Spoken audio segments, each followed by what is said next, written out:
The wedding ring on the dead general's hand was moving, and Marcus Webb knew corpses don't move. What he did in the next 60 seconds would either prove 22 specialists catastrophically wrong or destroy the only job he had left. Before we continue, don't forget to subscribe to the channel, like the video, and comment where in the world you're watching from. Let's go. The fluorescent lights in Operating Room 7 had been burning for 14 straight hours, their sterile white glow casting harsh shadows across the faces of 22 of the nation's most distinguished medical specialists. At the center of the controlled chaos, on a table draped in blood-soaked surgical linen, lay Brigadier General Catherine Reeves, her body a battlefield that even her decorated military career hadn't prepared her for. The explosion at the forward operating base had been catastrophic. A suicide bomber had breached the security checkpoint during a routine inspection, and Catherine, who had insisted on being present for every soldier's welfare check, had taken the full force of the blast. She had been airlifted from the combat zone to Landstuhl Regional Medical Center in Germany, then transferred to Walter Reed National Military Medical Center in Maryland. The president himself had called twice for updates. Joint Chiefs of Staff had canceled meetings to await news. And now, after a marathon surgery that had consumed the better part of a day, the verdict was coming in. Dr. Marcus Pemberton, Chief of Cardiothoracic Surgery and a man whose curriculum vitae read like a medical hall of fame, stepped back from the table. His surgical mask was dotted with specks of blood, his eyes red-rimmed with exhaustion. He looked at the monitor at the flat green line that had replaced what should have been a heartbeat, and he felt the weight of failure settle on his shoulders like a leaden cape. Behind him, the assembled team, a constellation of specialists in trauma surgery, quote, neurology, vascular surgery, and critical care,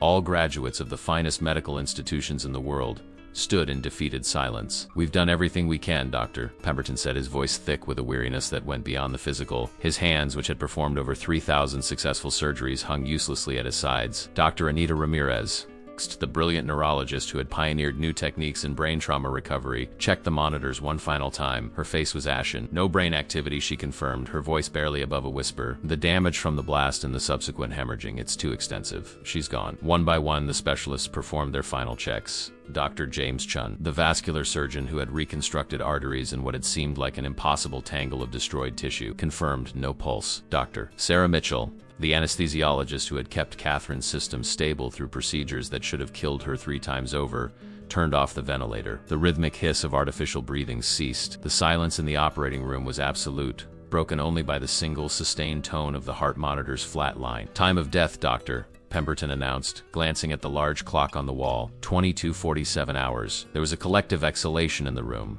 a release of the tension that had kept them all suspended in desperate hope for the past 14 hours. Nurses began the solemn process of preparing the body. Surgical instruments were set down with quiet clicks on metal trays. The machinery of life support was methodically shut down, each switch and dial a small surrender. "Doctor," Pemberton pulled off his surgical gloves with a sharp snap and dropped them into the hazardous waste bin. He would have to make the call now, to the general's family, to the Pentagon, to a grieving nation that had watched this war hero fight her last battle and lose. He looked at her one final time, this woman who had led troops through 3 combat deployments, who had been the first female general in her division, who had inspired a generation of young women to serve their country. Her face, despite the trauma, still held a fierce dignity, even in death. "Let's give the family time to say goodbye," he said to the head nurse. "Prepare her for viewing. Full military honors." As the medical team began to file out, their footsteps heavy with the weight of defeat, no one noticed the small detail that would change everything. No one except the man who wasn't supposed to be there at all. Marcus Webb had been mopping floors at Walter Reed for 6 years. At 62 years old, with silver hair and a slight limp from an old injury, he was part of the invisible infrastructure of the hospital. People looked through him, not at him. Doctors rushed past without acknowledgement. Nurses handed him spills to clean without eye contact. He was a ghost in scrub, a figure so unremarkable that he seemed to fade into the white walls and polished floors. But Marcus Webb had not always been invisible. 35 years ago, he had worn a different uniform. He had been Sergeant First Class Marcus Webb, a combat medic in the United States Army, serving in the First Gulf War. He had triaged wounded soldiers under fire, had held pressure on spurting arteries while mortars fell around him, had made life-and-death decisions in seconds that doctors took hours to make in sterile operating rooms. He had saved 47 lives in the field, a record that had earned him 2 Bronze Stars and a Silver Star for valor. Then on a dusty road outside Basra, an IED had exploded under his convoy. He had woken up 3 weeks later in a hospital in Germany, his leg shattered, his hearing damaged, and his left hand missing 3 fingers. The Army had given him an honorable discharge, a Purple Heart, and a pension that barely covered rent. His wife, unable to cope with his nightmares and his silences, had left him 2 years later. His daughter, ashamed of his descent into depression and alcoholism, had stopped returning his calls. He had spent a decade in a dark spiral, until one day he woke up on a park bench, and decided he was tired of dying slowly. He got sober, he got a job, and he took a position at Walter Reed because it was the only place where the sounds and smells of a hospital didn't trigger his trauma. They grounded him. Here he was useful again, even if it was just in keeping the floors clean. He had learned to be content with invisibility. It was safer than being seen. On this particular night, Marcus was assigned to the surgical wing. It was his job to clean the operating rooms after procedures, to mop up the evidence of battles fought and lost, to restore order to chaos. He had waited outside OR 7 for hours, sitting on his custodial cart in the hallway, listening to the muffled, urgent voices beyond the thick doors. He had seen the generals arrive, their uniforms crisp and their faces grim. He had seen the family members escorted to a private waiting room, a young man in his 20s who looked like he hadn't slept in days, and an elderly woman clutching a rosary. When the doors finally swung open and the medical team emerged, their faces told him everything he needed to know. He'd seen that expression before on the faces of combat surgeons who had lost soldiers on field operating. It was the look of defeat, of a battle fought valiantly but lost nonetheless. He waited a respectful interval, then pushed his cart into the operating room. The smell hit him first. Blood and antiseptic, a combination that took him back to desert heat and screaming men and the weight of a combat medic's bag on his shoulder. He steadied himself against the cart, waiting for the flashback to pass. When his vision cleared, he saw her. She was still on the table, a sheet pulled up to her shoulders. Her face was peaceful, almost serene, framed by short dark hair streaked with gray. Even in death, there was something commanding about her presence. Marcus had seen enough generals in his time to recognize one, even lying still and silent. He began his work methodically, cleaning the blood from the floor, disposing of the surgical waste, wiping down the instruments that had been left behind. He was reaching for a tray of unused supplies when he saw it. On her left hand, which had fallen slightly off the edge of the table, was a wedding ring. It was simple, just a plain gold band worn smooth with years, but it was what he noticed about the ring that made him freeze. It was moving. Not much, just a tiny, almost imperceptible tremor, of vibration so slight that if he hadn't been looking directly at it, he would have missed it entirely.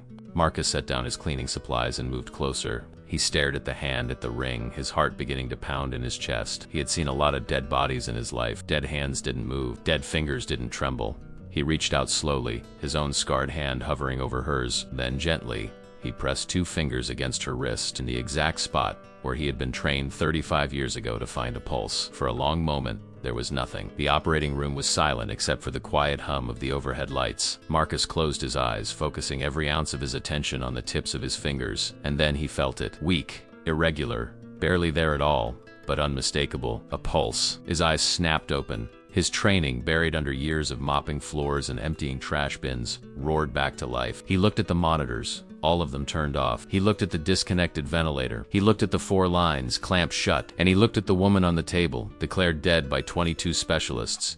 And he knew with absolute certainty that they were wrong. Marcus's mind was racing, calculating, running through protocols he hadn't used in decades. The pulse was there, faint as a whisper, but real. He pressed harder against her wrist, counting 4 beats in 15 seconds. That was 16 beats per minute.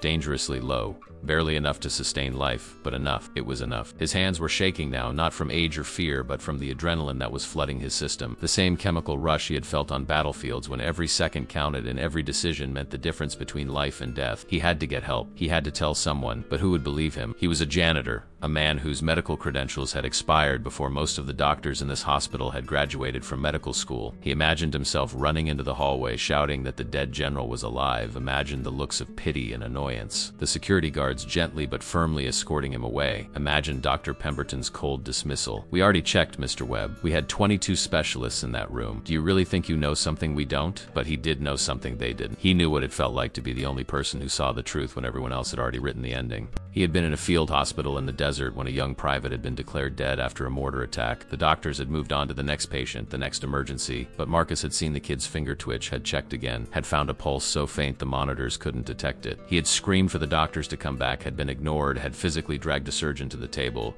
The kid had lived. He was probably 50 years old now somewhere, alive because a combat medic had trusted his hands more than machines. Marcus made his decision. He turned and ran from the operating room, his limp making his gait uneven, his cleaning cart forgotten. He burst into the hallway just as Dr. Pemberton was stepping into the elevator, his hand reaching for the button. "Wait!" Marcus shouted, his voice hoarse and desperate. "Doctor, wait, please." Dr. Pemberton turned, his face a mask of exhausted irritation. "What is it?" he asked, his finger hovering over the elevator button. "I'm in the middle of something." "She has a pulse," Marcus said, the words tumbling out. "The general, she has a pulse. I felt it. She's not dead."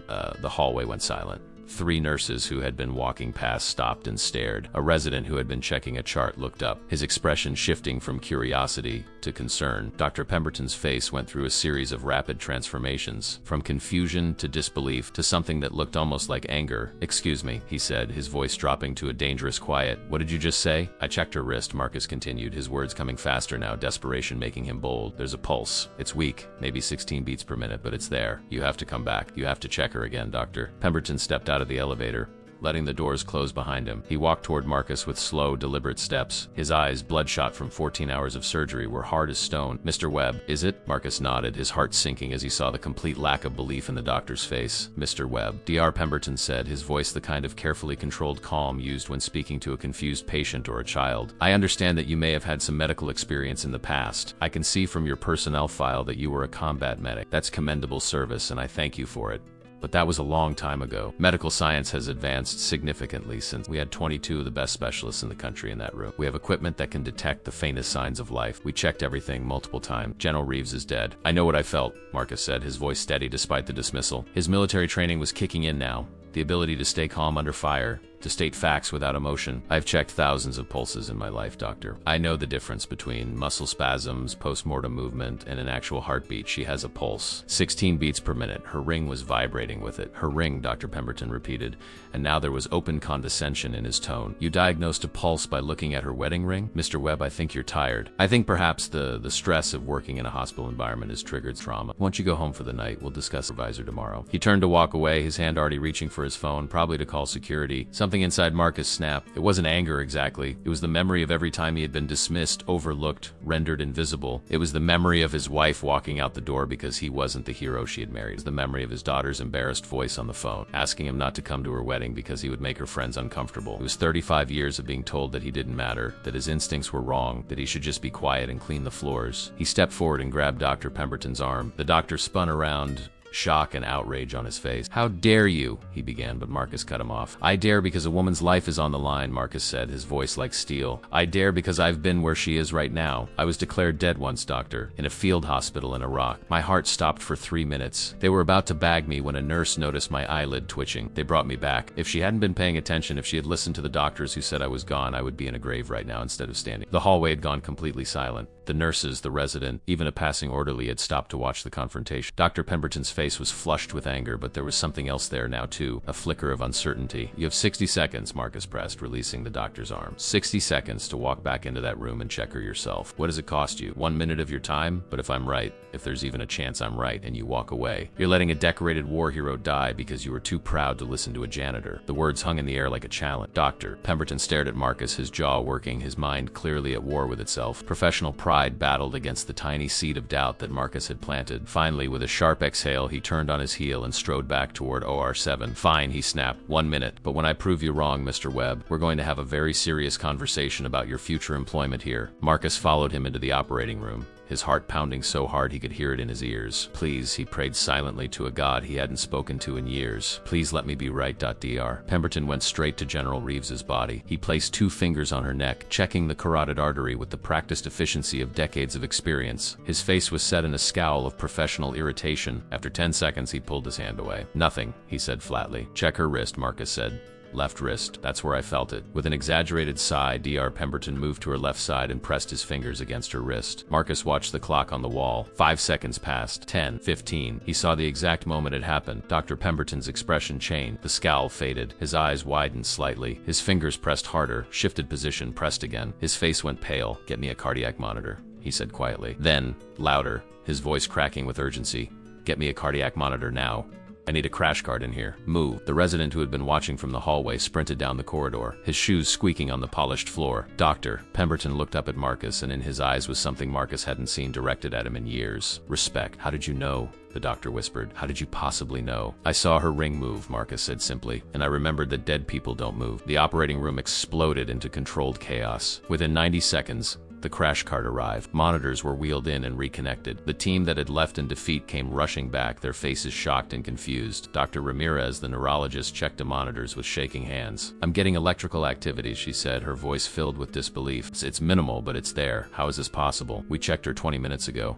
The heartbeat we detected was so faint it was below the threshold of our standard monitoring equipment, Doctor, Pemberton said, his voice tight and professional, but Marcus could hear the tremor in it. She had gone into an extreme state of cardiac depression, probably a protective response to the massive trauma. Her body essentially shut down to the barest minimum of function. The monitors read it as flatline because the signal was so weak. Dr. Chun, the vascular surgeon, was already inserting a new IV line. "We need to get her on a pressor immediately," he said. "Get her blood pressure up. Stimulate cardiac function." Dr. Mitchell, the anesthesiologist, was recalibrating the ventilator. "If we restart her breathing, we might trigger a cascade failure," she warned. "Her system is barely holding on as it is. We have to risk it," Dr. Pemberton said, "because right now, holding on is all she's doing. She's not recovering. She's suspended between life and death. If we don't intervene now, the janitor's discovery won't matter. She'll slip away in the next hour." Marcus stood back against the wall, watching the team work with the precision of a Formula One pit crew. He felt a hand on his shoulder and turned to see one of the older nurses, a woman named Helen who had always been kind to him. "You did good, Marcus," she whispered. "You did real good." He nodded, unable to speak past the lump in his throat. On the table, surrounded by machines and specialists, General Catherine Reeves's chest began to rise and fall again, artificially at first, but rising and falling nonetheless. The wedding ring on her left hand caught the light, a small circle of gold that had been the beacon leading Marcus to the truth. He wondered who had given it to her, who was waiting in that private room down the hall for news they thought would be the worst of their lives. He wondered if she would ever wake up to see them again. In the private waiting room on the third floor, Captain Daniel Reeves sat with his hands clasped between his knees, staring at the institutional beige carpet beneath his feet. He was 26 years old,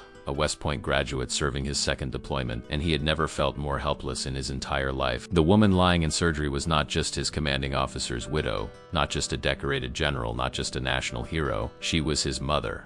Beside him, his grandmother, Margaret Reeves, sat ramrod straight in her chair, her fingers working the beads of her rosary with the mechanical precision of decades of practice. She was 78 years old, a woman who had buried her husband after Vietnam, who had raised a daughter alone while working 2 jobs, who had watched that daughter rise through the ranks to become one of the most respected military leaders in the country. Margaret Reeves did not cry easily. She had learned long ago that tears were a luxury she couldn't afford. But tonight, sitting in this sterile room with its soft lighting and its box of tissues positioned strategically on every surface, she felt the foundations of her strength beginning to crack. The door opened and both of them looked up with desperate hope. But it wasn't a doctor. It was a chap, a kind-faced woman in her 40s with gentle eyes and a cross hanging around her neck. "I'm Captain Rivera," she said softly. "I'm here if you need anything. Spiritual support, someone to talk to, or just company." Daniel nodded curtly, his jaw tight. "We're fine, thank you." The chaplain lingered for a moment, clearly wanting to say more, then quietly retreated. When the door closed, Margaret reached over and took her grandson's hand. Her skin was paper-thin, marked with age spots, but her grip was surprisingly strong. "She's strong, Danny," Margaret said, using the childhood nickname she had called him since he was a baby. "Your mother has survived things that would have broken lesser people. Remember when your father died? Remember how everyone said she would fall apart, that she couldn't possibly raise you alone while serving? She proved them all wrong." Daniel squeezed his grandmother's hand but said nothing.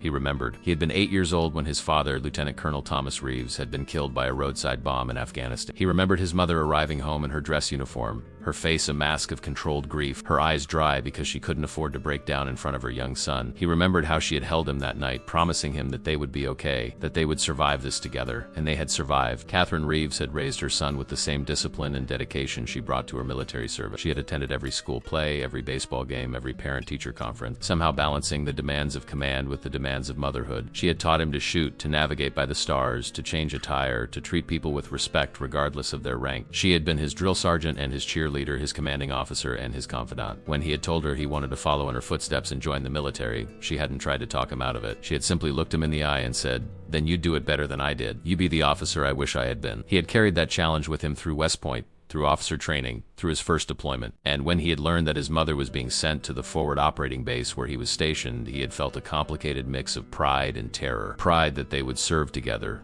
Terror that he would have to watch her put herself in danger. As it turned out, his terror had been justified. He had been in a briefing when the explosion happened. He had felt the building shake, had heard the screams, had run outside to see the smoke rising from the checkpoint. By the time he reached the scene, his mother was already being loaded onto a medical helicopter, her body broken and bleeding, her face covered in soot and blood. The last thing she had said to him, as they were lifting her into the helicopter, was "Take care of Grandma." Not "I love you," not "I'm scared," Not goodbye, just a simple command delivered with the clarity of a woman who was used to giving orders even in the worst of circumstances. He had watched the helicopter disappear into the sky, and he had known with a certainty that felt like a stone in his stomach that he might never see her alive again. The hours since then had been a blur. The flight from the combat zone to Germany, the transfer to Walter Reed, the endless waiting while surgeons fought to save her life. Twice, medical staff had come out to tell them the surgery was ongoing, that her condition was critical, that they should prepare themselves. The second time the doctor had actually used the phrase, "You should say your goodbyes."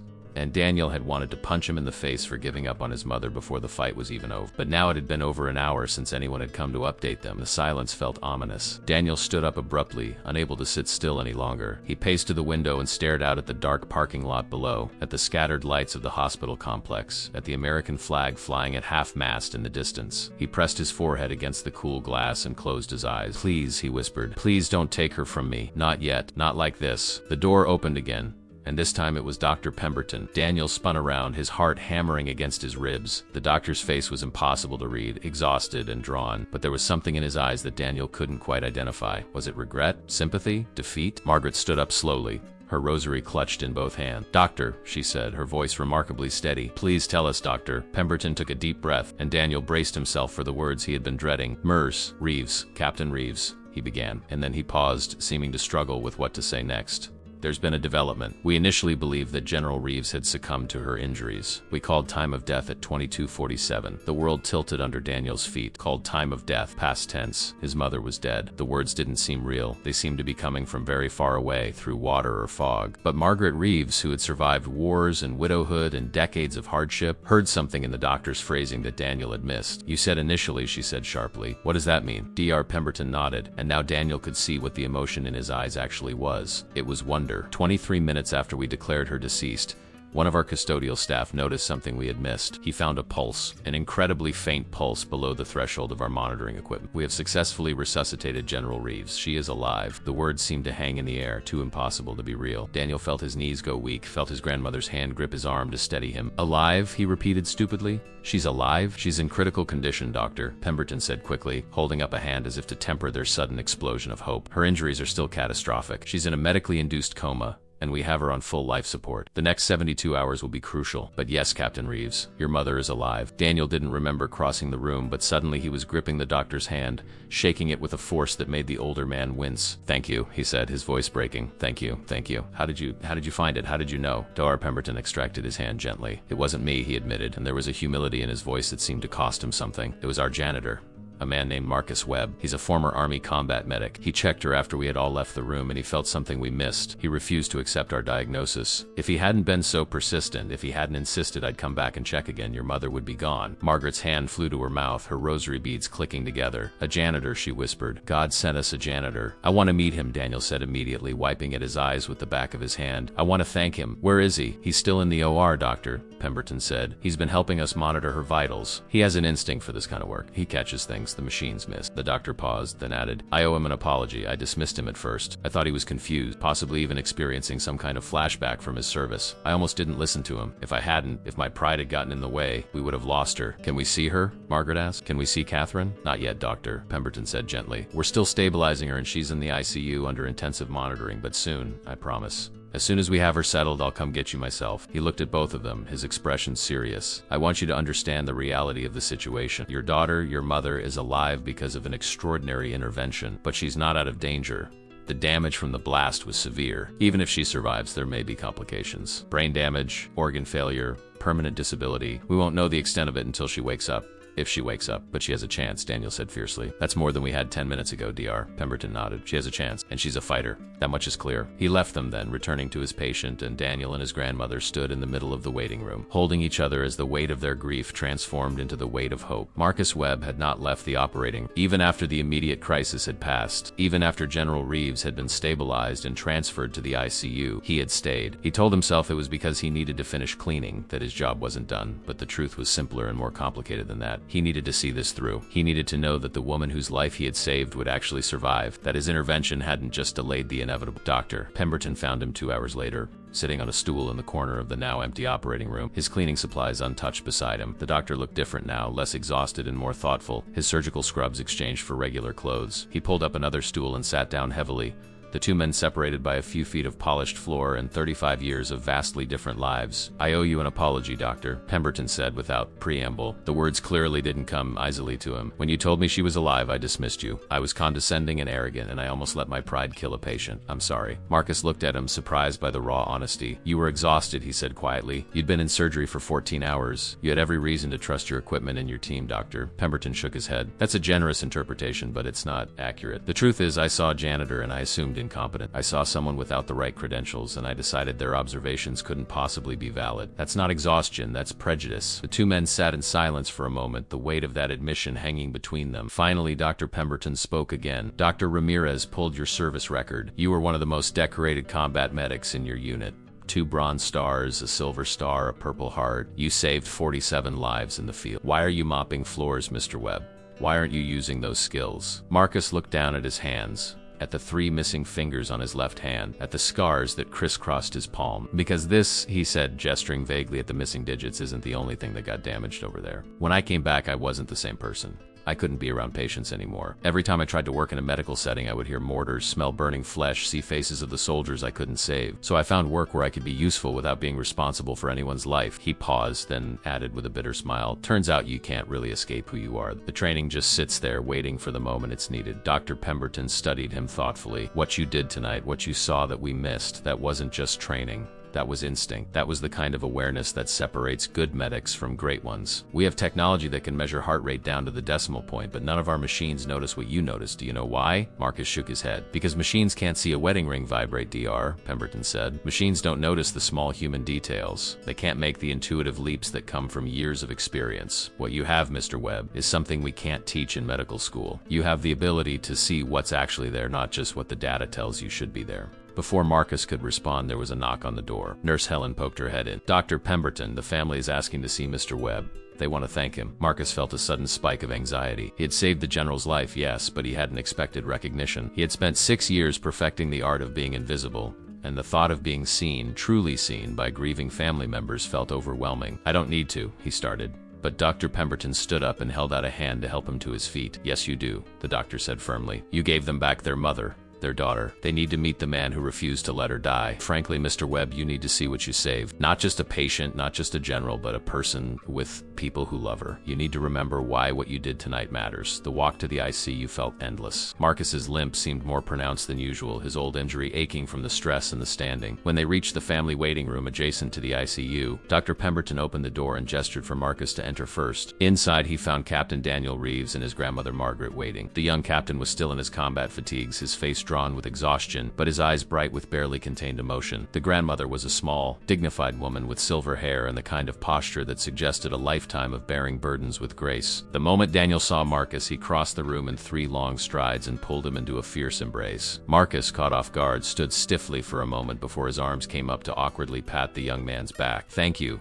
Daniel said, his voice choked. "Thank you for not giving up on her. Thank you for seeing what everyone else missed." When he pulled back, there were tears streaming down his face, and he made no effort to hide them. Margaret approached more slowly, her eyes studying Marcus with an intensity that made him feel exposed. She took his scarred hand in both of hers, and he noticed that her fingers traced the lines where his missing digits had once been. "You've known loss," she said quietly. "It wasn't a question. You've known what it feels like to lose someone you can't imagine living without." Marcus nodded, unable to speak. "My wife," he managed finally, "6 years ago. Cancer." Margaret squeezed his hand. "Then you know what you've given us tonight. You've given us time, Mr. Webb. Time we thought we'd lost. Time to say the things we need to say, to be there when she wakes up, to fight alongside her for whatever comes next. That's a gift beyond measure." She paused, then added, "And you gave it to us even though it must have hurt to do so. Even though it must have reminded you of all the times you couldn't save the person you loved most." The words hit Marcus like a physical blow. He had spent 6 years running from that exact thought. From the memory of sitting beside Sarah's hospital bed, as helpless as the cancer ate away at her, unable to do a single thing with all his medical knowledge except hold her hand and watch her fade. He had saved 47 soldiers on the battlefield, but he couldn't save the woman who had been his entire world. The unfairness of it had nearly destroyed him. "I'm sorry," Margaret said softly, seeing the pain flash across his face. "I didn't mean to, no."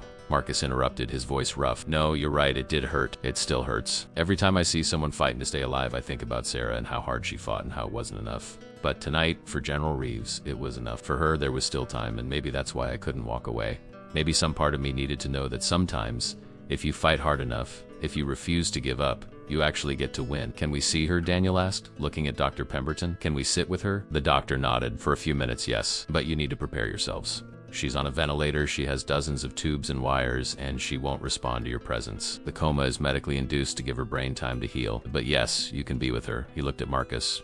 Would you like to come as well, Mr. Webb? You have more right than anyone to see the result of your work. Marcus hesitated, then nodded. He followed the family and the doctor through the sterile corridors of the ICU, past rooms filled with other battles being fought, other families keeping vigil. When they reached General Reeves's room, Dr. Pemberton opened the door slowly, giving them time to adjust to what they were about to see. The room was dimly lit, filled with the rhythmic beeping of monitors and the mechanical hiss of the ventilator. In the center of it all, barely visible beneath the tangle of medical equipment, was Catherine Reeves. Marcus had seen her earlier, of course, on the operating table, but this was different. This was the aftermath. Her head was wrapped in white bandages, her face bruised and swollen beyond recognition. Tubes ran from her mouth, her nose, her arms, her chest. The machines breathed for her, monitored her, kept her balanced on the knife edge between life and death, but she was alive. Her chest rose and fell with mechanical precision, her heart beat in a steady rhythm on the monitor, and that simple fact, that undeniable evidence of life, was everything. Daniel approached the bed slowly, his hand reaching out to touch his mother's arm in the only spot not covered by bandages or punctured by needles. "Mom," he whispered, "I'm here. Grandma's here. You're going to be okay. You have to be okay." Margaret stood on the other side of the bed,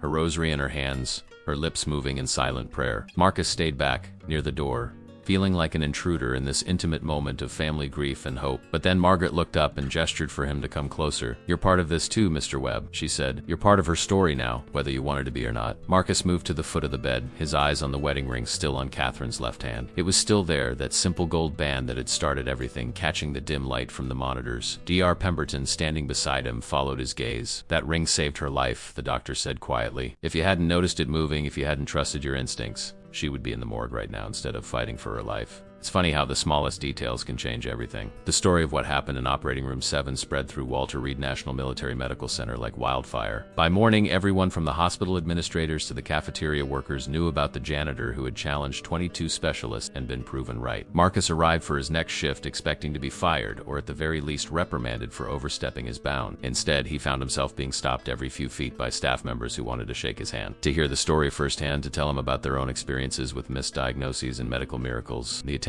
made him deeply uncomfortable. He had spent 6 years cultivating invisibility, perfecting the art of moving through spaces without being noticed, and now suddenly everyone saw him. Nurses smiled at him in the hallways. The doctors nodded respectfully as he passed. Even the security guards, who usually treated custodial staff like necessary furniture, greeted him by name. It felt like being thrust onto a stage when all he wanted was to remain in the audience, anonymous and safe. But the most uncomfortable attention came from an unexpected source. 3 days after the incident, Marcus was cleaning the administrative wing when he was summoned to the office of Colonel Patricia Morrison, the hospital's chief of staff. He had never been to the executive floor before, had never had a reason to enter the realm where decisions about budgets and policies were made. The carpet here was thick and soft, the walls decorated with formal portraits of distinguished military physicians. The air scented faintly with expensive coffee rather than disinfectant. Colonel Morrison's secretary, a crisp young lieutenant, showed him into a spacious office with a view of the hospital ground. The colonel herself stood by the window.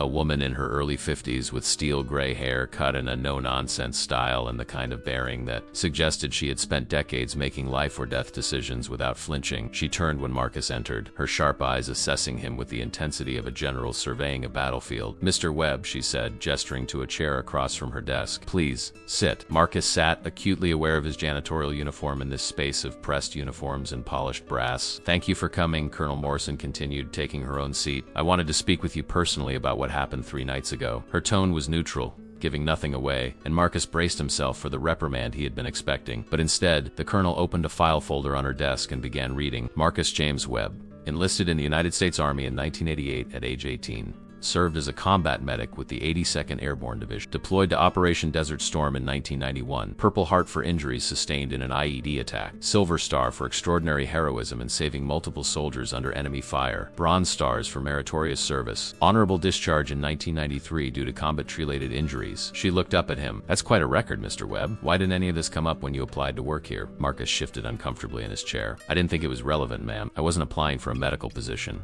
I was applying to clean floors." The colonel studied him for a long moment, her expression unreadable. "Do you know what the mortality rate is for patients declared dead in error?" Marcus shook his head. "It's nearly 100%, she said, "because by the time the error is discovered, if it's ever discovered at all, The patient has been without intervention long enough that recovery is impossible. You found General Reeves less than 25 minutes after she was declared deceased. That narrow window of time is the only reason she's alive today." Marcus said nothing, unsure where this conversation was leading. The colonel leaned forward, her hands folded on the desk. "I've spoken with Dr. Pemberton and several other members of the surgical team. They all say the same thing. Your observation skills are extraordinary. You noticed something that our most advanced monitoring equipment missed. You trusted your instincts over the consensus of 24 specialists. And most importantly, you refused to be dismissed when someone in authority told you that you were wrong. Those are rare qualities, Mr. Webb. Qualities we desperately need in this hospital." "I'm not a doctor, Colonel," Marcus said quietly. "I'm not even a certified paramedic anymore. My credentials expired decades ago. I'm not qualified to." Colonel Morrison held up a hand. "I'm not offering you a medical position, at least not in the traditional sense." She pulled out another document, this one with the official letterhead of Walter Reed Medical Center. "We have a program here called the Patient Advocate Initiative.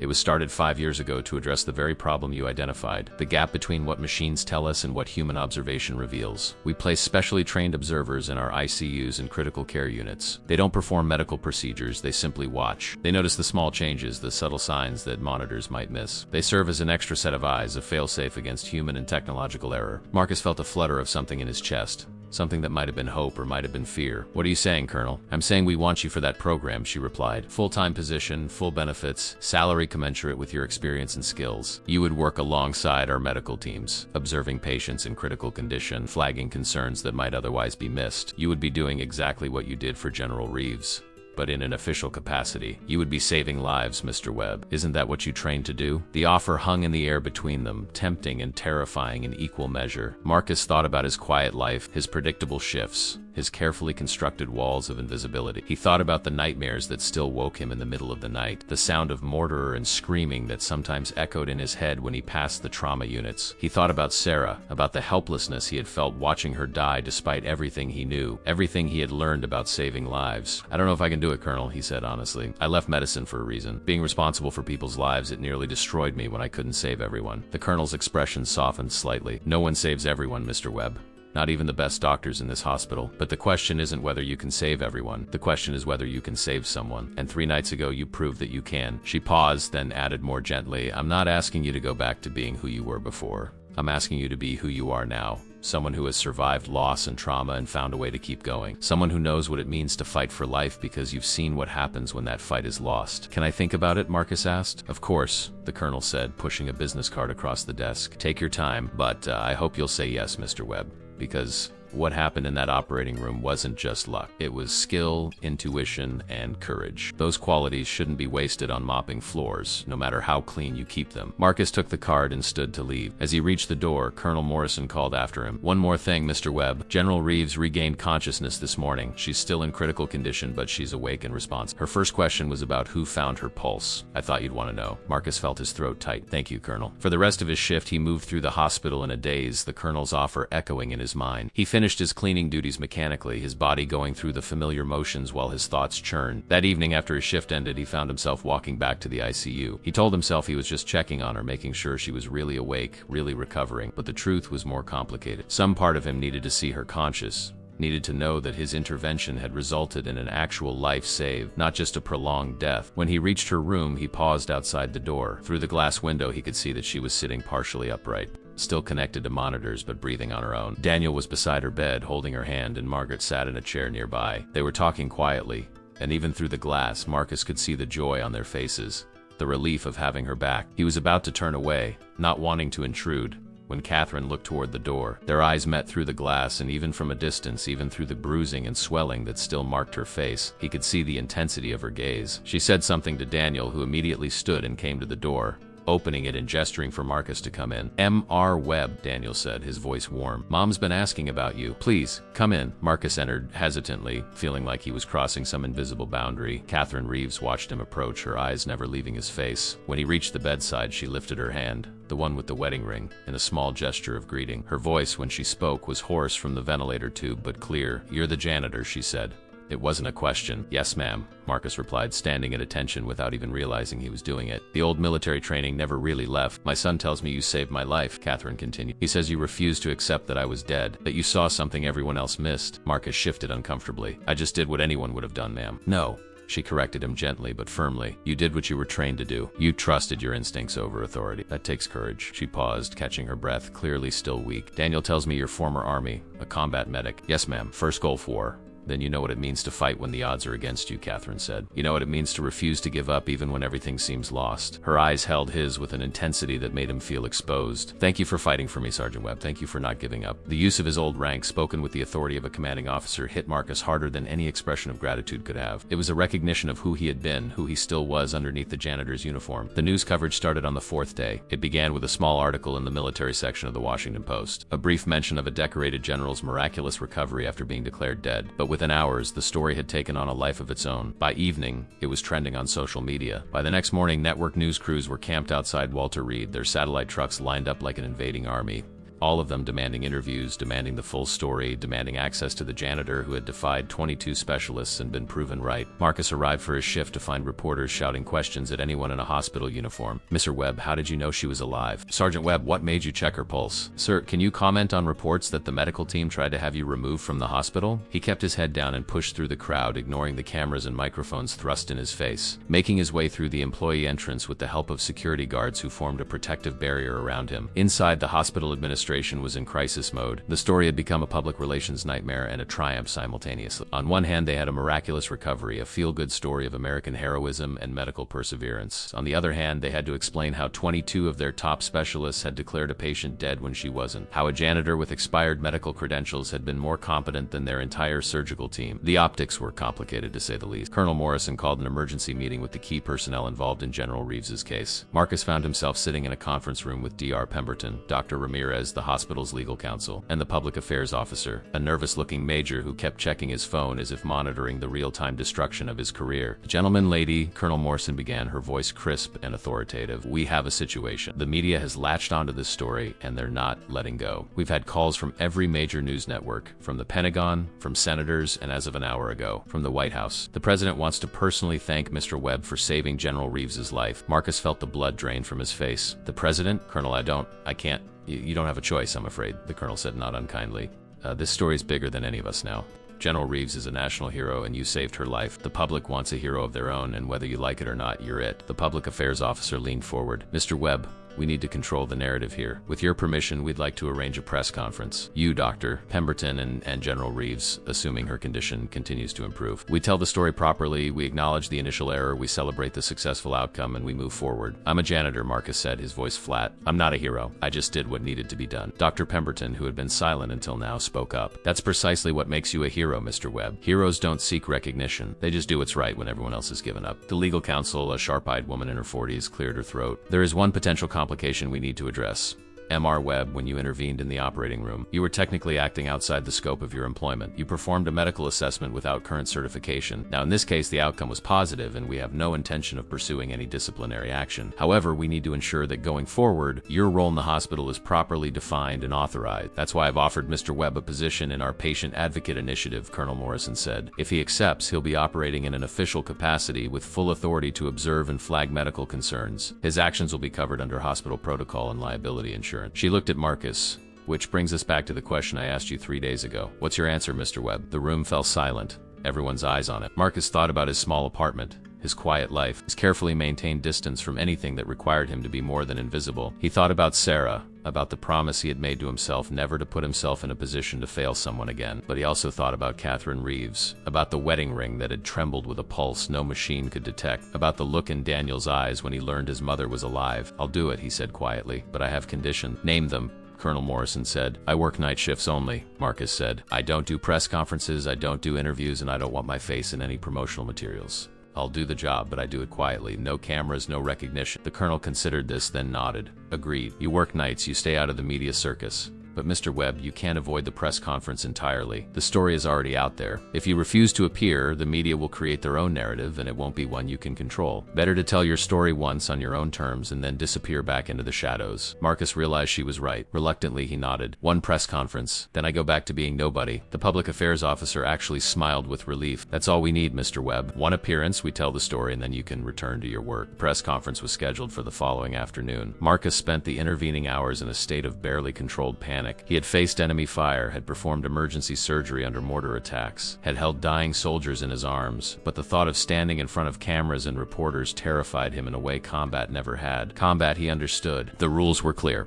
You fought, you survived, or you didn't. But this media circus, this manufactured narrative of heroism, felt like a minefield he had no map to navigate. That morning, a stylist from the hospital's public affairs office showed up at his apartment with a new suit. Marcus stared at the garment bag with something approaching horror. "I have clothes," he protested. "We need you to look the part," the stylist said cheerfully, a young corporal with an apparently unshakable enthusiasm for her job. "Trust me, Mr. Webb, this will help. You want to look professional, confident. You want to look like someone people can believe in." "I'm a janitor who noticed a pulse," Marcus said flatly.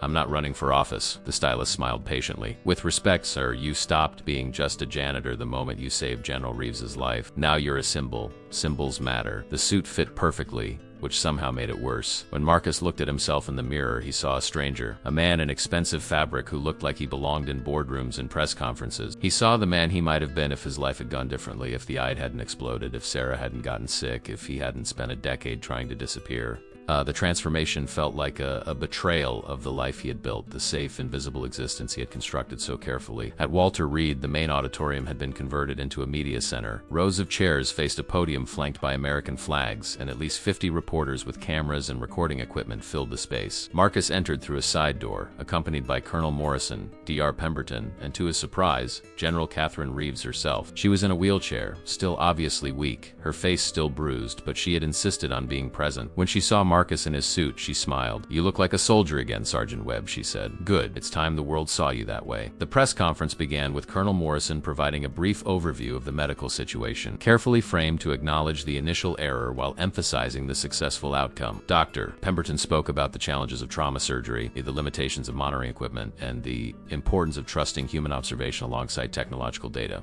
His words were measured, professional, and carefully designed to deflect blame while still being honest about what had happened. Then it was Marcus's turn. He approached the podium on stiff legs, his hands gripping the sides to keep them from shaking, and the camera flashes were blinding, the sea of faces below him a blur. He had prepared no statement, had refused the talking points the public affairs officer had tried to give him. He would just tell the truth, simply and plainly, and then he could leave. "My name is Marcus Webb," he began, his voice rough but steady. "I'm a custodial worker at Walter Reed, and I'm a former Army combat medic. 3 nights ago, I was cleaning an operating room where Brigadier General Catherine Reeves had been declared deceased after extensive surgery following injuries sustained in a suicide bombing. After the medical team had left, I noticed that her wedding ring was vibrating slightly. As a combat medic, I was trained to check for signs of life that might not be immediately obvious. I checked her pulse and found a heartbeat, approximately 16 beats per minute. Too faint for standard monitoring equipment to detect. I immediately notified Dr. Pemberton, who responded quickly and professionally. The medical team resuscitated General Reeves, and she is now recovering." He paused, looking out at the crowd of reporters. "That's the whole story. There's no mystery here, no miracle. Just training and observation. I did what any medic would do. Check the patient, trust your hands, don't give up until you're absolutely certain. The fact that I was working as a janitor at the time doesn't make this remarkable. It just means I was in the right place at the right time with the right experience." A reporter in the front row raised her hand. "Mr. Webb, how did it feel when the doctors initially dismissed your observation? How did you find the courage to insist they were wrong?" Marcus considered the question. "It wasn't courage," he said finally. "It was responsibility. When you're trained as a medic, you learn that every life matters, that every second counts. I couldn't walk away from what I'd seen. If I'd been wrong, the worst that would happen is I'd be embarrassed. If I'd been right and said nothing, a woman would have died. It's not a difficult choice." Another reporter spoke up, a man from one of the major networks. "You've been called a hero, Mr. Webb. How do you respond to that?" Marcus's jaw tightened. "I'm not a hero," he said firmly. "Heroes are the soldiers who run toward danger to protect others. Heroes are the medical teams who work 14-hour surgeries trying to save lives. Heroes are women like General Reeves who serve their country despite the risks. I'm just a man who did his job. The real heroes are the people who put themselves on the line every day, not the ones who happen to notice something others missed." General Catherine Reeves, who had been sitting quietly in her wheelchair to the side of the podium, raised her hand. With Colonel Morrison's help, she moved to the microphone. The room fell into a respectful silence as she gripped the podium for support, her voice still weak but clear enough to carry through the auditorium. "If I may," she began, "I'd like to address Sergeant Webb's comments about heroism." She turned slightly to look at Marcus, who stood frozen beside her. "Sergeant Webb says he's not a hero. He says he was just doing his job, but I want everyone here to understand what actually happened that night." She paused, gathering her strength. "When I was declared dead, the medical team left the operating room. They had done everything they could, everything that medical science and technology said was possible. They had no reason to believe I was still alive. Standard protocol dictated that they move on, begin preparing my body for my family, start the notification process.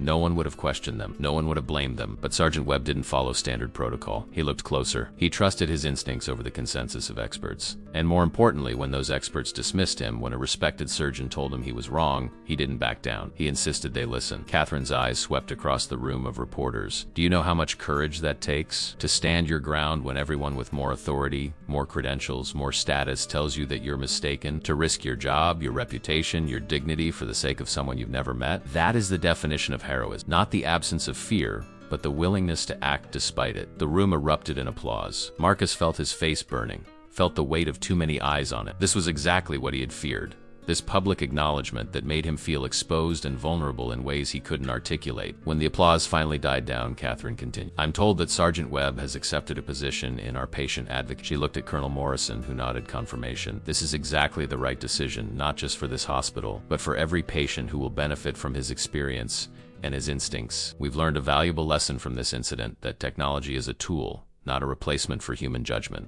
That credentials matter, but so does experience. That sometimes the most important voice in the room is the one we're most inclined to ignore. After the press conference, Marcus escaped to the one place in the hospital where he knew he wouldn't be disturbed, the rooftop maintenance area. It was a small concrete space cluttered with HVAC units and electrical boxes, accessible only through a locked door that he had a key to as part of his custodial duties.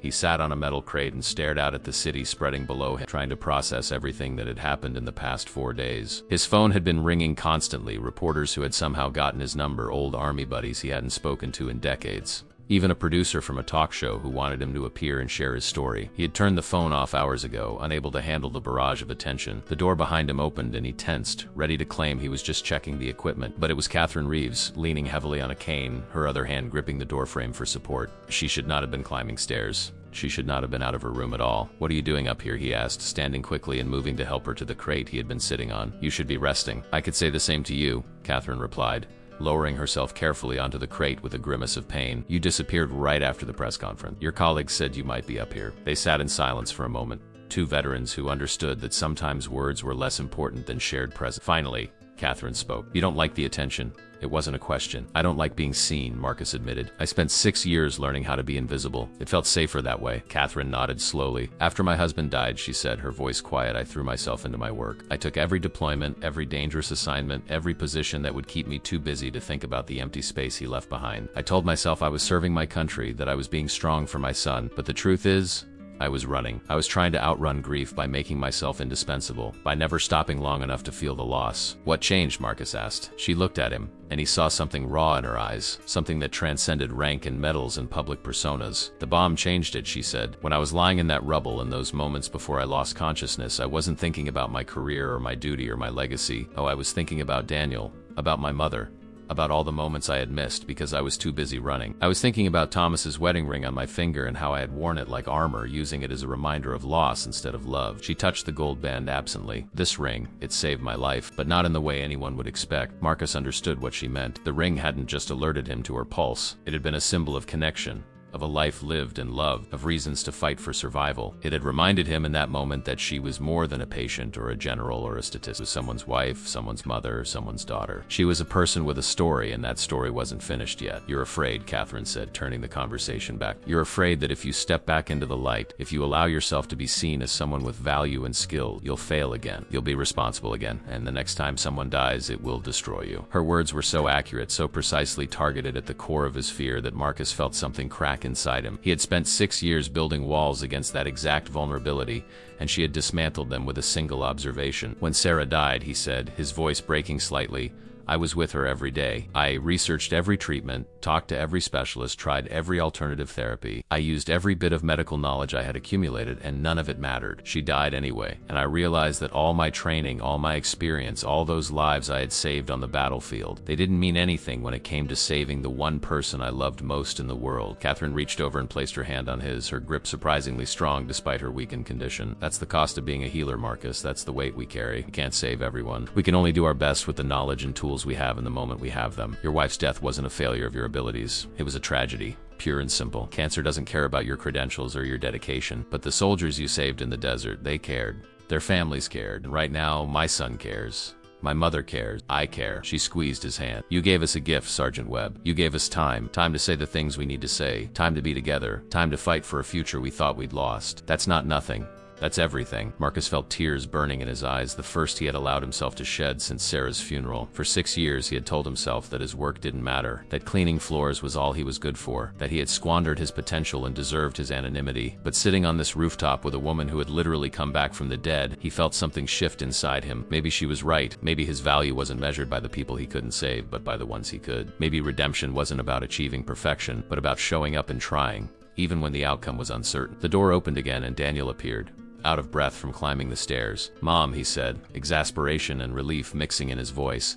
"The nurses are having a panic attack. They think you've collapsed somewhere." Catherine smiled, a genuine expression that softened the harsh lines of pain on her face. "Tell them I'm conducting important business with my favorite medic." Daniel looked at Marcus and something passed between them, an understanding, a recognition. "Thank you," he said simply, "for everything." Marcus nodded, not trusting his voice. Daniel helped his mother stand, supporting her weight as they moved toward the door. Catherine paused at the threshold and looked back at Marcus. "I meant what I said in there, Sergeant Webb. You're a hero, whether you accept the title or not. And more importantly, you're a healer. Don't waste that gift hiding in the shadows. The world needs people like you too much." After they left, Marcus sat alone on the rooftop as the sun began to set, painting the sky in shades of orange and purple. He thought about Colonel Morrison's offer, about the Patient Advocate Initiative, about stepping back into the world of medicine that he had abandoned. He thought about the wedding ring that had vibrated with life, about the pulse he had felt beneath his scarred fingers, about the moment when he had looked at Dr. Pemberton and refused to be dismissed. That moment had required courage he didn't know he still possessed. It had required him to believe, if only for an instant, that his judgment mattered, that his experience had value, that he was more than just the broken man who had failed to save his wife. Maybe Catherine was right. Maybe it was time to stop running. Maybe it was time to accept that healing wasn't about never failing, it was about showing up anyway.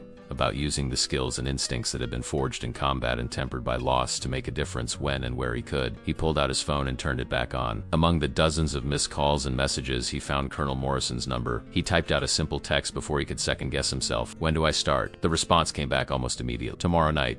"Welcome back to medicine, Sergeant Webb." Marcus's first night as a patient advocate felt like stepping back in time and forward into uncertainty simultaneously. He arrived at the ICU at 8 in the evening, wearing not the custodial uniform he had grown accustomed to, but simple blue scrubs with a hospital badge that identified him as Medical Observer, Patient Advocate Initiative. The weight of the badge against his chest felt both foreign and familiar, a reminder of responsibility he had spent years trying to escape. Nurse Helen, who had been one of the first to congratulate him after saving General Reeves, met him at the nurse's station with a warm smile and a clipboard. "Welcome to the night shift, Marcus," she said. "We're glad to have you officially on the team." She walked him through his duties, which were deceptively simple in description but profound in implication. He would observe patients in critical condition, those hovering in the uncertain space between life and death. He would watch for the subtle signs that machines might miss, the slight changes in breathing patterns, the barely perceptible shifts in color, the tiny movements that could indicate improvement or decline. He had no authority to administer treatment, but he could flag concerns to the medical staff, could serve as an extra set of trained eyes in a unit where seconds often meant the difference between survival and loss. His first assignment was a 53-year-old man named Robert Chun, who had suffered a massive stroke 3 days earlier. Robert was in a medically induced coma, his brain swelling still dangerously high, his prognosis uncertain. The machines monitoring him showed stable vital signs, nothing alarming, nothing that would trigger an alert. But Marcus, sitting in the chair beside the bed, noticed something the monitors couldn't detect. Every 7 minutes, like clockwork, Robert's right hand would twitch slightly, the fingers curling and uncurling in a barely visible spasm. It was subtle enough that the nursing staff, checking vitals every hour, had missed it in the intervals between their rounds. Marcus watched the pattern for 30 minutes, timing it, confirming it wasn't random. Then he pressed the call button. When Helen arrived, he showed her what he had observed. "Could be nothing," he said, his voice uncertain. "Could be normal muscle response to the coma drugs. But in my experience, rhythmic movements like that sometimes indicate seizure activity, especially after brain trauma." Helen immediately paged the neurologist on call. Dr. Ramirez arrived within minutes, still in her evening clothes, having been at a dinner when she received the call. She examined Robert, ordered an emergency EEG, and within an hour had confirmed Marcus's suspicion. Robert was experiencing subclinical seizures, electrical storms in his brain that the standard monitoring hadn't detected because they weren't producing the dramatic convulsions typically associated with seizures. Left untreated, they would have caused further brain damage, potentially fatal complications. "You just saved this man's brain function, doctor," Ramirez told Marcus as they stood outside Robert's room while he was being being administered anti-seizure medication. Another few hours of this and the damage would have been irreversible. How did you know to look for that? Combat experience, Marcus said simply. I saw a lot of head trauma in the desert. You learn to watch for patterns. Over the following weeks, Marcus settled into his new role with a competence that surprised even himself. The skills that had lain dormant for years came back with startling clarity, muscle memory, and instinct combining to create a kind of sixth sense for patient observation. He caught a pulmonary embolism forming in a post-surgical patient by noticing a slight bluish tint to her fingernail. He identified internal bleeding in a trauma victim by observing that the man's abdomen was becoming progressively more distended. Despite stable blood pressure reading, he noticed that a woman recovering from cardiac surgery was developing an infection before any fever appeared, simply by observing that her breathing had become slightly more labored and her skin had taken on a grayish pallor. The medical staff began to trust his observations implicitly. When Marcus flagged a concern, doctors responded immediately, knowing that his instincts were backed by decades of experience and an observational acuity that technology couldn't replicate. But the work took its toll. Every patient he observed, every life hanging in the balance reminded him of the ones he couldn't save. Some nights he would go home to his small apartment and sit in the dark, Sarah's photograph in his hands, wrestling with memories and what if. The nightmares returned. Dreams of desert combat mixed with hospital corridors, explosions and flatlining monitors blending into a cacophony of loss. But there was one bright spot in his new routine. General Catherine Reeves had been moved out of the ICU and into a private recovery. Her progress was remarkable, defying the dire predictions that had surrounded her case. The doctors attributed it to her military toughness, to excellent medical care, to luck. But Catherine herself said it was because she had something to live for.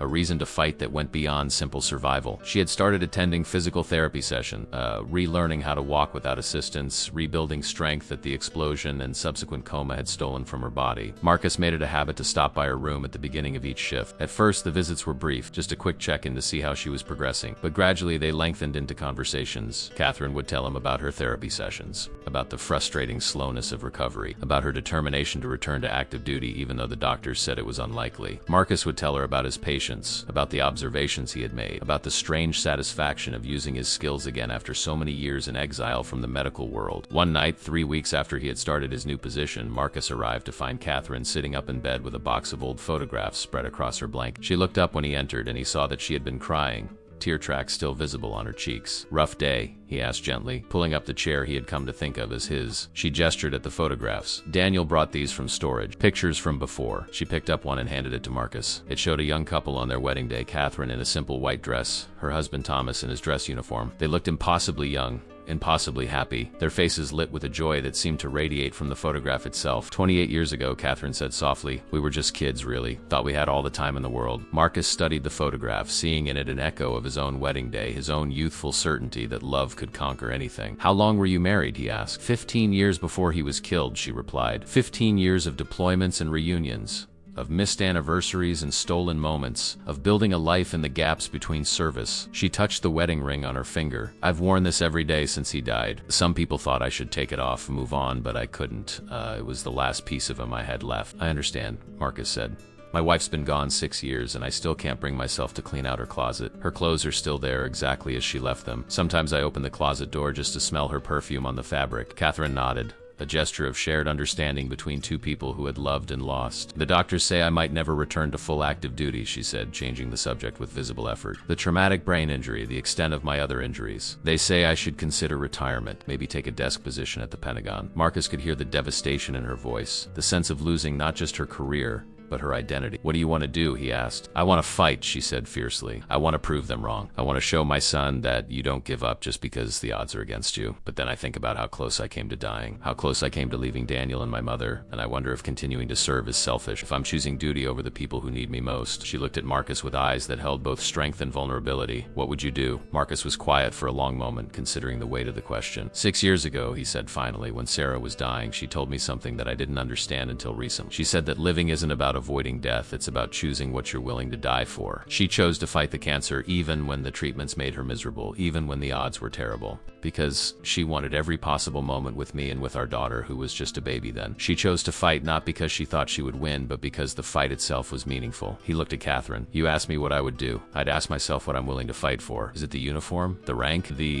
Is sense of purpose that comes from leading soldiers? Or is it something deeper, something that could exist in other form? Because from where I'm sitting, you've already proven everything you need to prove. You survived an explosion that should have killed you. You fought your way back from being declared dead, and you're working every day to rebuild yourself from the ground up. That's as much of a fight as any deployment. Catherine absorbed his words, her fingers unconsciously turning the wedding ring around and around. Maybe you're right, she said softly. Maybe it's time to redefine what service means. Maybe I can do more good training the next generation of leaders than I can by deploying again. Maybe it's time to choose my family over my career. She looked at him with a small, sad smile. When did you become so wise, Sergeant Webb? I'm not wise, Marcus replied. I'm just someone who spent years making the wrong choices and is finally learning. 2 months after Marcus had saved Catherine's life, the hospital held a small ceremony in its main auditorium. It wasn't for the media, it wasn't for publicity or public relations. It was an internal event, attended only by hospital staff, patients who had recovered thanks to the Patient Advocate Initiative, and their families. Colonel Morrison stood at the podium, her voice carrying the weight of institutional authority tempered with genuine emotion. In the past 8 weeks, she announced, our Patient Advocate Initiative has directly contributed to saving 17 lives and preventing countless medical complications. This success is due entirely to the vision and dedication of one man, Sergeant First Class Marcus Webb. Marcus sat in the front row, uncomfortable in another borrowed suit, wishing he could disappear into the back of the room. Beside him sat Catherine Reeves, no longer in a wheelchair but walking with only a cane. Her recovery so remarkable that her doctors had started using words like miraculous and unprecedented. On his other side sat Daniel and Margaret, who had insisted on attending to support the man who had given them back their daughter and mother. Colonel Morrison continued,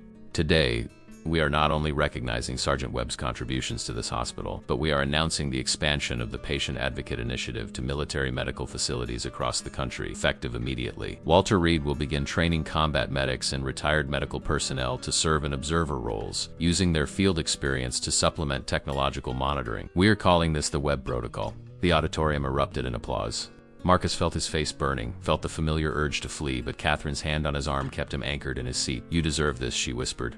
Stop fighting it. The ceremony continued with testimonials from patients whose lives had been saved by Marcus's observations. Robert Chun, the stroke victim whose subclinical seizures Marcus had detected, spoke about how he had regained nearly full cognitive function thanks to the early intervention. A young Marine who had been recovering from combat injuries talked about how Marcus had caught a medication interaction that would have caused kidney failure. A grandmother whose post-surgical infection Marcus had identified stood with tears in her eyes and simply said, I'm alive because someone cared enough to really look at me. When it was finally Marcus's turn to speak, he approached the podium with heavy steps. He looked out at the sea of faces, at the people whose lives he had touched, and he felt the weight of it all, the responsibility, the privilege, the terrifying beauty of being trusted with such precious cargo as human life. I don't have a speech prepared, he began, his voice uncertain. I've never been good with words. I'm better with observation, with silence, with watching and waiting, but there's something I need to say, something I've been learning these past 2 months. He paused, gathering his thoughts. For a long time, I believed that my value as a medic was measured by my success rate, by the number of lives I could save. And when I lost someone I loved,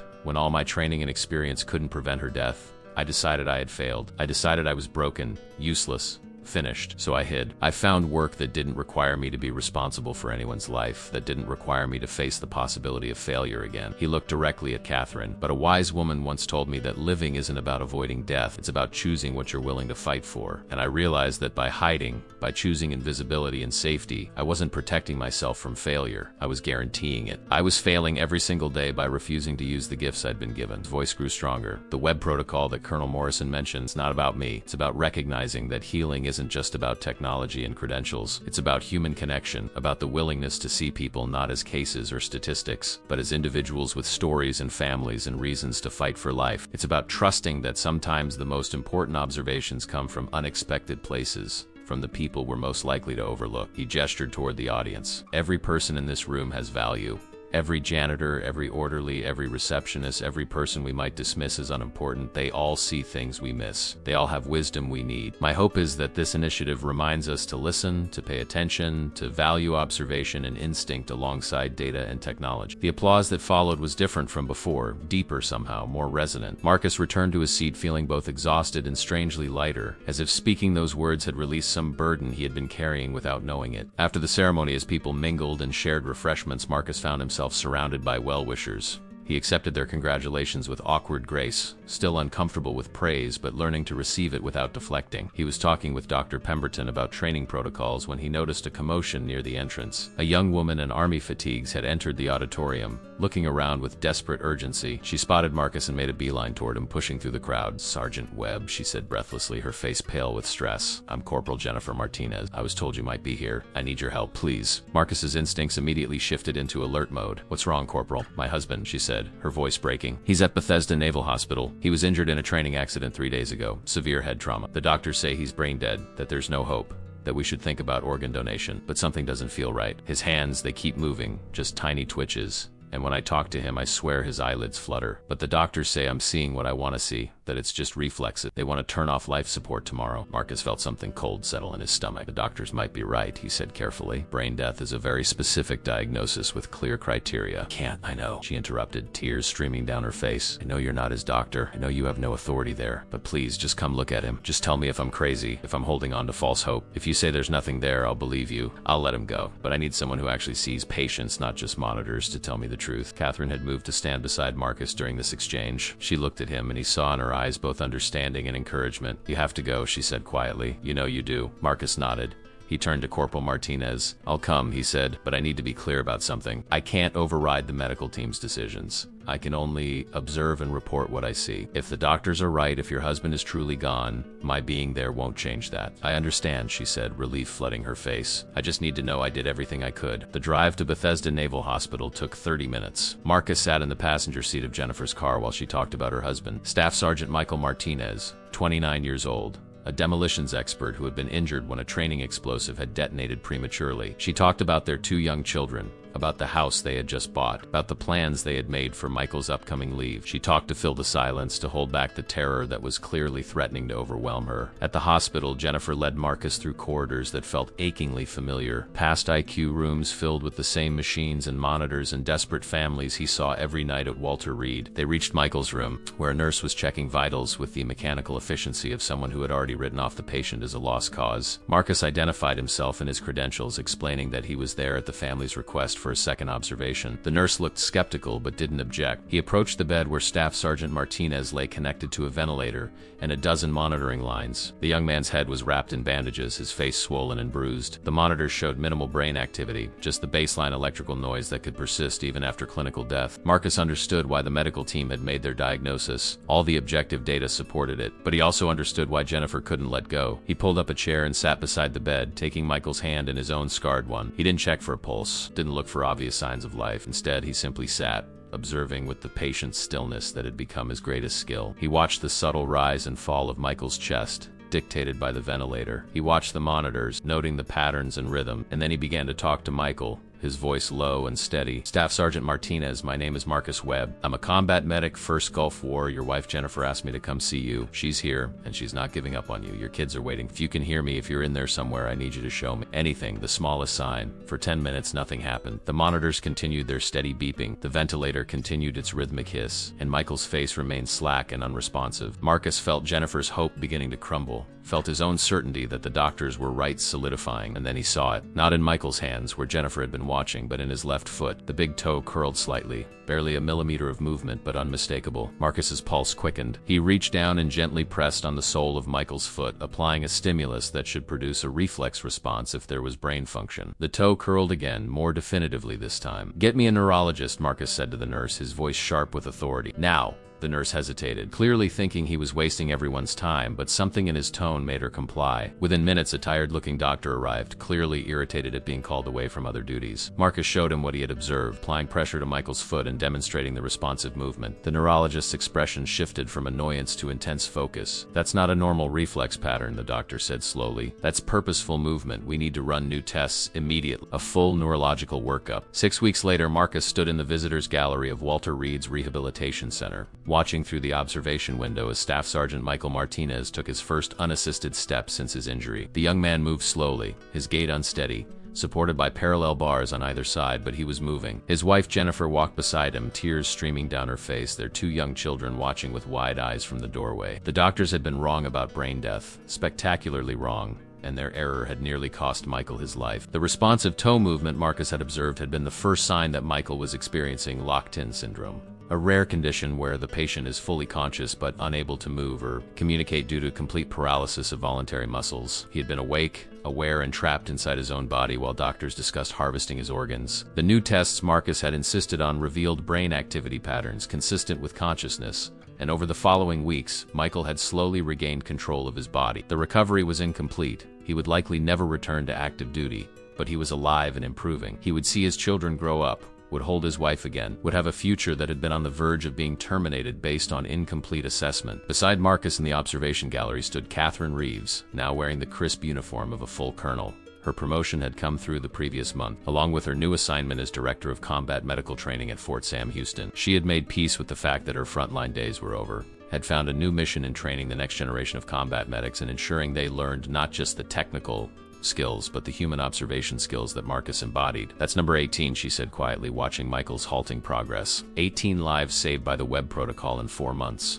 Do you know what you've started, Marcus? He shook his head, uncomfortable as always with taking credit. It's not me, it's the protocol. It's the idea that we need to look beyond the machines. Catherine smiled. The protocol exists because of you, because you refused to accept what the technology told you, because you trusted your instincts, because you saw a wedding ring vibrate and understood what it meant. She touched her own ring absently, a gesture that had become habitual. This ring saved my life twice. Once because it led you to my pulse, and once because it reminded me who I was fighting. Marcus looked at her, at this woman who had become not just a patient he had saved, but a friend who had saved him in return. How are you doing? He asked, genuinely wanting to know. With the new assignment, with everything? Catherine considered the question thoughtfully. I'm learning that there are different kinds of courage, she said.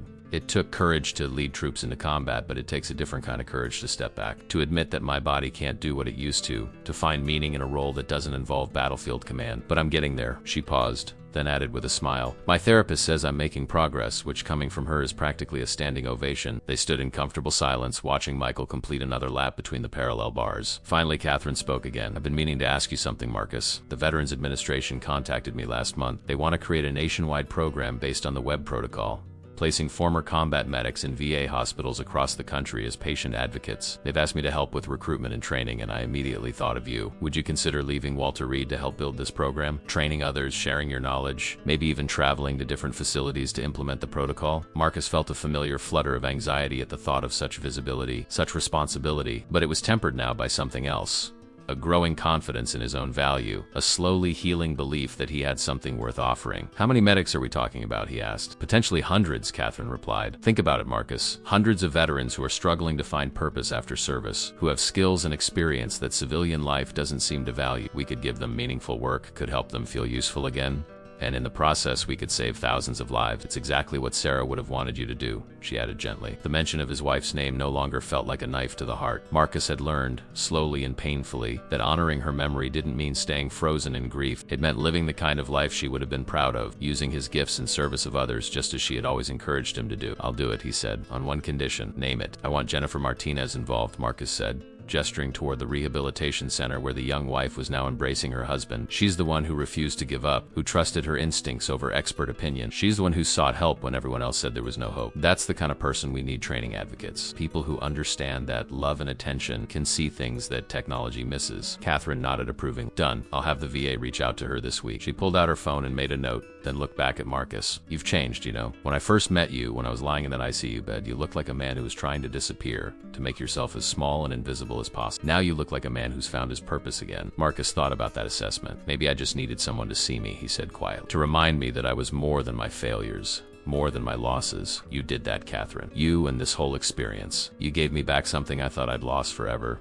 What's that, she asked. The belief that I matter, he replied, that what I do makes a difference.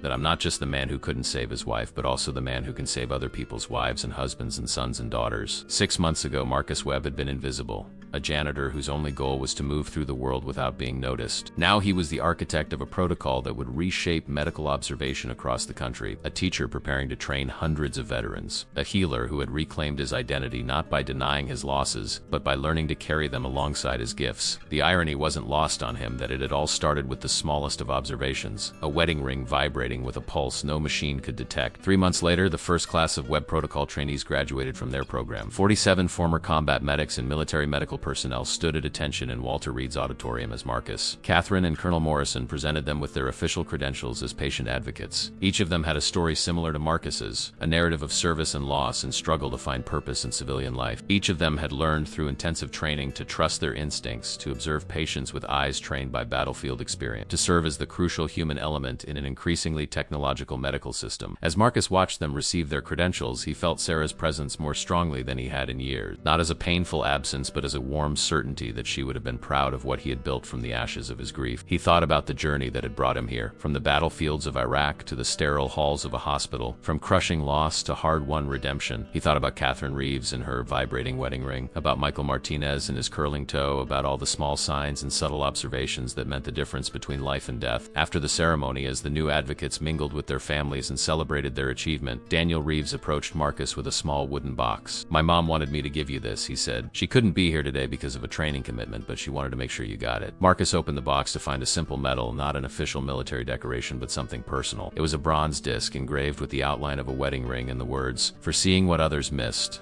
for refusing to give up, for reminding us that healing begins with attention." There was a note tucked beneath it in Catherine's handwriting. "Marcus," the note read, "you gave me back my life, but more than that, you gave me back my purpose. You showed me that service comes in many forms, that courage isn't always about facing the enemy, but sometimes about facing our own fears and limitations. This medal is my thanks not just for saving me, but for teaching me how to live again. Wear it when you doubt your worth. Wear it when you forget that you matter. And know that somewhere a general is standing tall because a janitor refused to look away." With gratitude and friendship, Catherine, Marcus felt tears pricking his eyes as he read the words. He carefully pinned the medal to his chest, right above his heart, where he could feel its weight as a reminder. That evening, as he walked through the hospital corridors one last time before leaving Walter Reed to begin his new role with the VA program, he passed his old custodial cart, now being pushed by a new employee. The young man nodded at him respectfully, having heard the story of the janitor who became a legend. Marcus nodded back, understanding that invisible work was never truly invisible, that every role in this ecosystem of healing mattered, that dignity came not from titles but from showing up and doing the work with care and attention. He stepped out into the cool evening air and looked up at the stars beginning to appear in the darkening sky. Somewhere out there, patients were fighting for their lives. Somewhere families were keeping vigil beside hospital beds. Somewhere a small sign was being missed, a subtle change going unnoticed. But now, thanks to a wedding ring that had vibrated with life and a janitor who had trusted his hands more than machines, there would be trained eyes watching, experienced instincts guiding, human hearts ensuring that no one was given up on too soon. Marcus Webb had spent years trying to disappear, but in the end, being seen had saved him just as surely as he had saved General Catherine Reeves. And in that mutual rescue, in that exchange of grace and second chances, both of them had discovered that healing was never a solitary act. It was always a collaboration between the one who refused to give up and the one who refused to look away.